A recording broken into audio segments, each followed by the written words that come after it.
আসসালামু আলাইকুম এভরিওয়ান, কেমন আছেন সবাই? আশা করছি সবাই ভালো আছেন। আলহামদুলিল্লাহ আমরাও ভালো আছি। তো welcome to my another blog.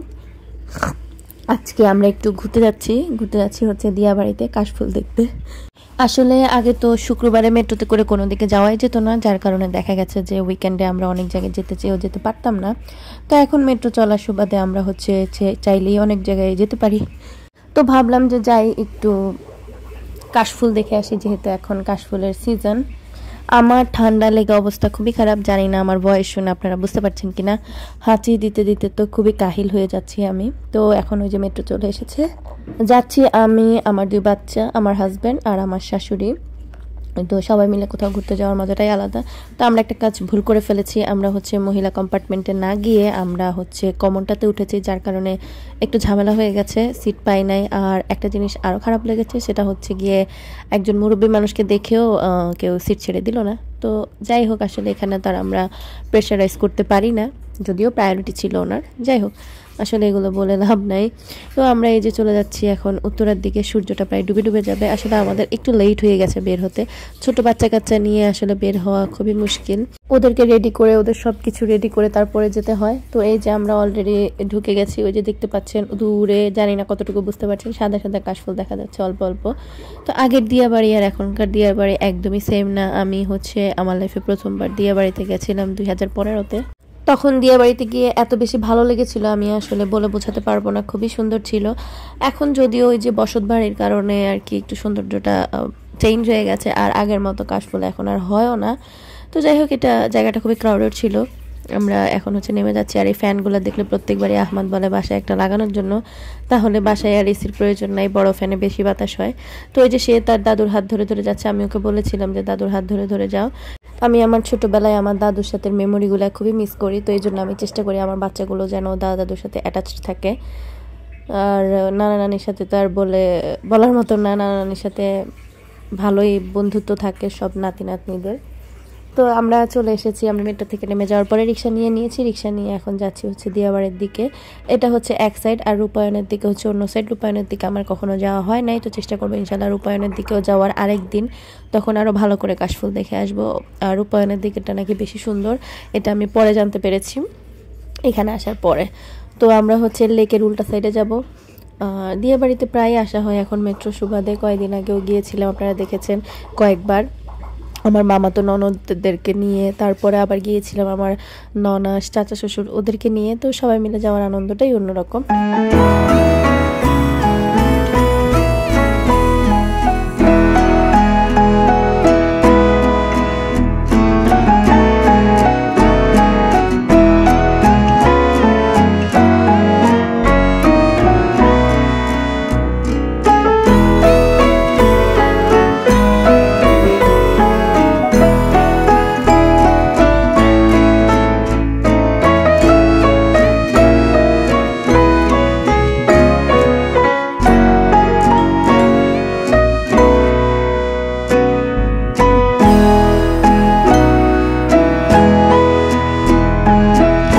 অনেক মানুষ এসেছে দিয়াবাড়িতে ঘুরতে। ওই যে একটা প্লেন দেখতে পাচ্ছেন, দিয়াবাড়ি তো রানওয়ের কাছাকাছি, এই জন্য প্লেন দেখা যায়। আর দিয়াবাড়ি থেকে খুব কাছে আমার বড় মামার বাসা, আমার বড় খালামণির বাসা। তো একবার ভেবেছি যাবো কিনা, পরে আবার মনে হলো যে না, এত বেশি সময় নাই, এখন যাওয়া যাবে না।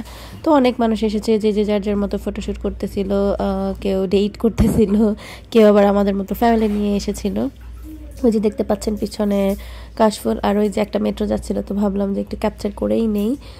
আসলে শুক্রবারে মেট্রো চালু হয়ে খুব ভালোই হয়েছে। এই যে দেখতে পাচ্ছেন কাশফুলগুলো, মানে দূর থেকে দেখলে হঠাৎ করে মনে হয় কি কুয়াশার মতো দেখা যায়।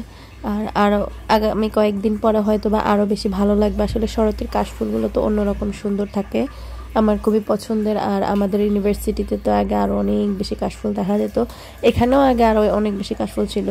জনবসতি যেখানে কম, সেখানে কাশফুলের পরিমাণটাও বেশি হয়। তো এই যে আমি কাশফুল নিয়ে দিয়ে বলেছি যে তোমরা দুজন ধরো, একটা ছবি তুলি। তো ওদের দাদি নাতিকে ধরে ছবি তুলে আর একটু নাড়াচ্ছিল, ওই যে কাশফুলগুলো পড়তেছিল, ভালো লাগছিল। তা আমার ছেলে তো একবার বলেই ফেলেছিল যে এটা কি স্নো নাকি, ওর কাছে স্নো এর মতো লাগছিল। তা আমি ওই যে হলুদ ফুলগুলো ছিঁড়ে আমার শাশুড়ির হাতে দিয়েছিলাম। আমার শাশুড়ি আবার খুব শৌখিন মানুষ, উনি একটু ঘোরাঘুরি করতে খুবই পছন্দ করেন। আমি ওনাদের অনেক ঘোরাঘুরির ছবি দেখেছি, এমনও জায়গা আছে যেখানে আমি কখনো যাই নাই, বাট ওনারা গিয়েছেন। এরকম। আর ওনারা সবসময় একটা গ্রুপে ঘুরতে যেত। তো এই যে এখানে চলে এসেছি বেল, আমি বেল টেল খুব একটা খাই না, আমার শাশুড়ি আর আমার হাজব্যান্ড পছন্দ করেন, তো তাদের দুইজনের জন্য 2টা বেল নেওয়া হচ্ছে। আমি খাবো না, ওনারা বেলের শরবতটাও খুব পছন্দ করে খায়, পাকা বেল, পাকা বেল এমনি এমনিও খায়। তো এখানে দরদাম করা হচ্ছিল, দরদাম করার পরে 2টো বেল নেওয়া হয়। আর ওই পাশে ওই যে দেখতেই পাচ্ছেন 2জন নামাজ পড়ছে, এই দৃশ্যটা দেখে আমার খুবই ভালো লেগেছে। আসলে সৃষ্টিকর্তার রবের দরবারে আমাদের সবারই হাজিরা দেওয়া উচিত সময় মতো। তো ওনাদের এটা দেখে আমার খুবই ভালো লেগেছে, নামাজের সময় হয়ে গেছিল। তো তারপরে চলে এসেছিলাম একটু খাওয়া দাওয়া করতে মেট্রো ফুডিজে। তো এখানে এসে খুবই বাজে একটা এক্সপিরিয়েন্স হয়েছে। আমরা অর্ডার করেছিলাম নাচোস আর সাথে হচ্ছে পিৎজা।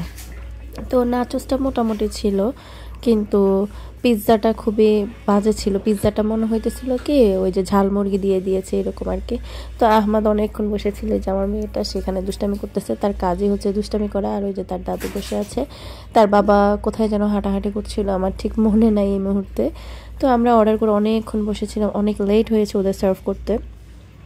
বাট ওদের ইন্টেরিয়ারটা সুন্দর ছিল, আমার ভালো লেগেছে, খুবই ছোটোখাটো একটা জায়গার মধ্যে, আর ওপেন কিচেন ছিল। তো এই যে আমাদের খাবার চলে এসেছে, এই যে পিৎজা, খুবই বাজে একটা পিৎজা ছিল, সরি নাচোস ছিল না, আমাদের ক্যাশিউনাট সালাড ছিল, আমি আসলে ভুলে নাচোস বলে ফেলছি। তো ক্যাশিউনাট সালাডটা একদমই বাজে ছিল। তারপরে সাথে পিৎজাটার অবস্থা আরও খারাপ ছিল, ওই যে পিৎজার উপরে যে টপিংগুলো সেগুলো ফেলে আমি আহমদকে খেতে দিয়েছি আর আমার শাশুড়িকে খেতে দিয়েছি, নয়তো ওনাদের পক্ষে পিৎজাটা খাওয়া কোনোভাবে পসিবল ছিল না। তো আমরা ওদেরকে কমপ্লেন করি, ওরা বলে যে ওরা আসলে একটা অ্যাভারেজ পিৎজা বানাইছে সবার কথা চিন্তা করেই, তো এই টাইপের ঝাল নাকি সবাই খেতে পারে, কিন্তু আমিই খেতে পারতেছিলাম, আমার শাশুড়ি আর আহমদ ছাড়া, ওদের জন্য একটু কষ্ট হয়ে গেছে। তো আসলে একটা ফুড কোর্ট দিলে একটু মাথায় রাখা উচিত। আর পিৎজাটা একদমই প্রাইস অনুযায়ী খুবই ফালতু ছিল। তো যাই হোক, এখন হচ্ছে বাসায় ফেরার পালা। স্টেশনটা দেখতে খুবই সুন্দর লাগছিল, তাই আমি একটু ক্যাপচার করে নিয়েছি, এখন আমরা বাসায় ফিরবো।